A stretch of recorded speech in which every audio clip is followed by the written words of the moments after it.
Often, especially in advertising, marketing, creative space, creatives get walked over, not me.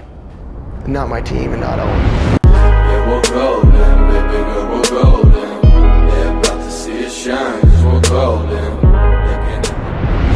Yeah, move fast and break things is a good operating model. It's sold out, the event, so I think it's a couple hundred people. What event? It's called Creative Mornings. It's kind of a thing that goes around the world. It's for creative. It's a perfect audience for me. Cool. I'm glad. I'm honestly glad you made me go, but don't let it happen again. Because I'm happy for the failure. Like, I'm happy that happened. Now we know that I was just the sacrificial lamb. Now it can't happen again. So that's it. 2 fun meetings this morning that my former self would have thought were tough meetings. I enjoyed. The first one was with one of my staffers, and she really inspired me.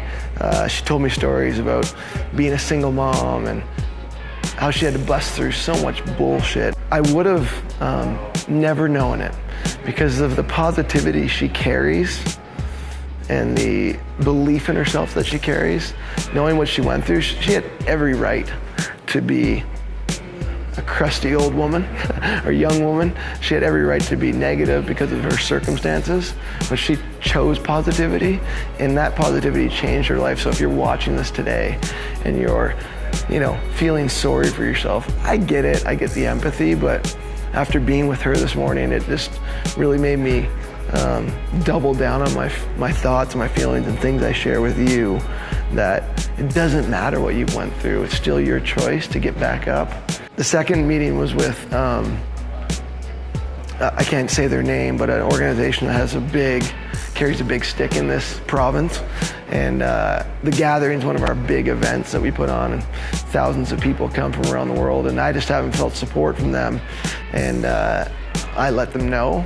Didn't go over too well. I had to eat a bit of shit for what I said. It was emotional because I was pissed off we weren't getting the support, but we had a great conversation. And what I want to share with people watching today is, if you believe in something enough and the people around you that should be supporting you aren't, number 1, let them know. Tell them you're unhappy with it. And number 2, be confident, just walk away. Go do your own thing.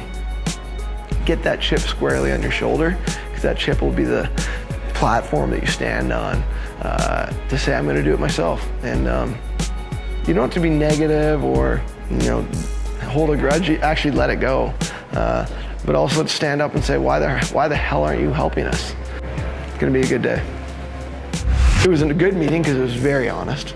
And I sent him an email basically saying, I still can't believe you're not investing in a significant way. Like, where Kathy Toll keeps bugging me to bring it to Vegas. Whistler wants, we're just going to do it because it's just a math thing. Like, it was a harsh email. Yeah. And I liked saying sorry to people in that. It was like, he's like, well, we have supported you in the early years. They gave us 50 grand. I was like, yeah, I didn't give you credit for that. I should have. Yeah. So I take that back, but you still haven't helped. It was a very awesome conversation. Good. Honest, but he said you guys came to him with basically garbage. So wasn't you? Our second score, we talked to Sierra about it, we talked about second score. I took it was harsh feedback. Yeah. He's like, Brad and team shit the bed. And I said I shit the bed. I didn't know that, because I know what they put in front of you, like the info booth, that kind of, it needed to be explained better, and so I didn't know that. That's on me. And he appreciated my second. The reason why he wants to do it is if I was continuously a dick, like, I did this, or because we have a bunch of reasons why we're right about why, but he hasn't.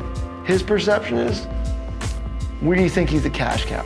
In empathy, he gets pitched 500 conferences a year, from Tiny Tykes football to all these things that feel it, but ours turns out results, and so we just we got to do a better job, like you said, even about C2, better job of here's what we do. All right. Save your money. These things are very expensive. Nah, don't fix it. Don't fix it? Yeah, because it's very expensive to fix. You're looking at about $350. Oh, jeez. Yeah. OLED costs 3-4 times more than the LCD. And the crack's not bad enough. It's not that bad enough to fix. No, don't fix it. Not yet. Good man. If you really worse than figured. Yeah? Because the OLE for me to buy that cost quite a bit. That's called good. Now you got my business for life. Told me no. It's good. What am I doing here? What's the next meeting? Today's crazy, so I can't wait around all day. Thinking about, I don't know what you're thinking about watching this, but I'm thinking about giving up email because it's just so consuming. I know I'm not the only person, executive that goes through that, but email is such a avalanche. I'm not complaining, I just gotta figure out how to get off it somehow. It just sucks so much of my time. Yes, I can. Okay. Can you hear me? I can. You can't? Check, check, you can or you can't? Okay, you can. There we go. Can you see me too, or? Yep. Okay. Boom. It's the awkward like video conference. The first 3 minutes is always like, can you see me? Can you hear me? I see you got your videographer right there behind you. There he is. That's Dabs. You're doing good with these videos. I like it. Oh, thanks, man. Yeah, it's been a grind. Doubly for Dabs, but for me too, with everything else I have going on. But I think it's important. It's the only way. I actually think it's the only way I can operate because I have to have leverage. I have to be connecting with people, and in running or having a small piece in multiple businesses, it's actually the only way you can scale yourself. If I was just the president of Cult, it would be cool, but it's not necessary. But so it is cool, and I think it's a good idea. But it's not only cool. I think it's necessary for me with Communo, Cult, The Gathering.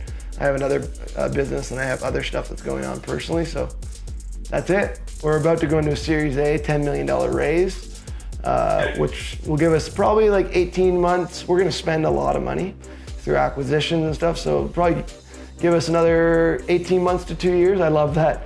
10 million will only give us, but that's how big our goal is. We're going to take big swings on things. Yeah, it's all new to me too, and I'm loving it. But it's stressful is the wrong word. It's a challenge. It's actually not stressful at all. It's overwhelmingly challenging, and I have a big target on myself. Like, can I do it? Because I've taken people's money. We have investment. I want to prove to myself that I can do this for my investors, but first of all for me. I'm telling Patrick to come here. What is free, and what makes it valuable to at least free members? If we do, I just don't think free is the answer. I'm really big on Nazim Taleb's. You should try to read the book Skin in the Game, because I just don't think free is the answer. I just don't. No, but anything that you can get for free. No, anything you can get for free, which is our thing, that you're asking a member to pay for, has to be very clear to them why it's valuable.